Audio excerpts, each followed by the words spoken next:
Friends, morning వండిన అన్నంతో ఈవేళ ఒక రైస్ చేద్దాం అనుకుంటున్నా. సింపుల్గా కందిపప్పు కొన్ని ఉడికించుకొని ఉంచుకున్న. చూడండి, టమోటో, ఆనియన్, పసుపు వేసి కొంత కరివేపాకు వేసి పెట్టి చూడండి ఇలా ఫ్రై చేసేసా. ఉప్పు వేద్దామండి. ఇప్పుడు కాస్తంత ఉప్పు సరిపడా వేసుకుంటే సరిపోతుంది. ఇప్పుడే ఎంత కావాలంత వేసేసా. చూడండి ఇలా బాగా టమోటో, ఆనియన్ బాగా దోరగా కొంచెం వేగాలి. ఇలా వేగేసేసి చూడండి. ఇప్పుడు కాస్తంత కారం వేసేస్తా. సరిపోతుంది, ఎంత సరిపోతే అంత వేసేసుకుంటా. కారం వేసేసా.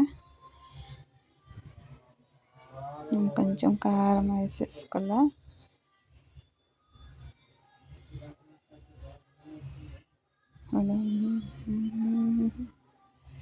కారం అంతా బాగా మగ్గిపోయిన తర్వాత కందిపప్పుని వేసేసుకోవాలి. కందిపప్పు కాస్తంత మగ్గనిద్దాం.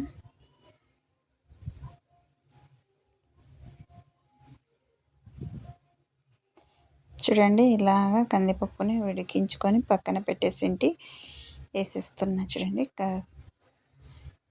ఇలా ఒక్కసారి చేసుకోండి ఫ్రెండ్స్, సూపర్ ఉంటుంది. చూడండి, ఇలా బాగా మిక్స్ చేసేసుకోవాలి.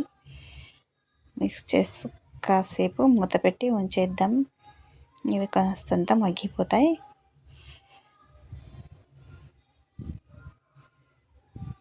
చూడండి, ఇలా మగ్గిన తర్వాత ఇలా వచ్చేస్తుంది. చూడండి, జ్యూస్ కొంచెం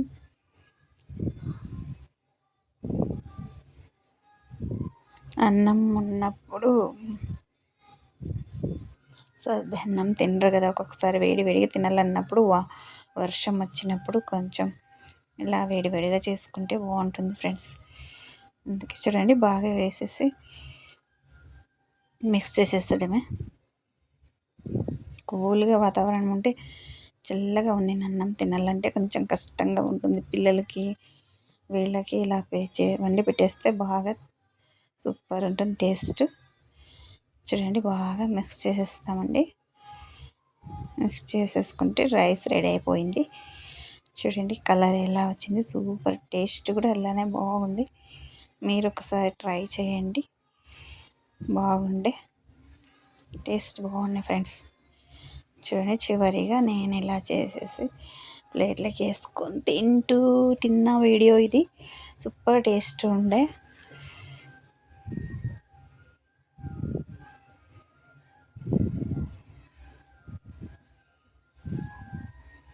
ఆనియన్ కొంచెం కట్ చేసేసుకొని పెట్టుకున్నా.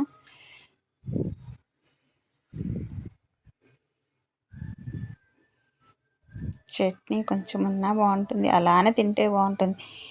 సూపర్ టేస్ట్ ఉంటే అలానే తినచ్చు, ఏమన్నా మిక్స్ చేసుకొని తినచ్చు. సూపర్ ఉండే టేస్ట్. మీరు ట్రై చేయండి ఫ్రెండ్స్.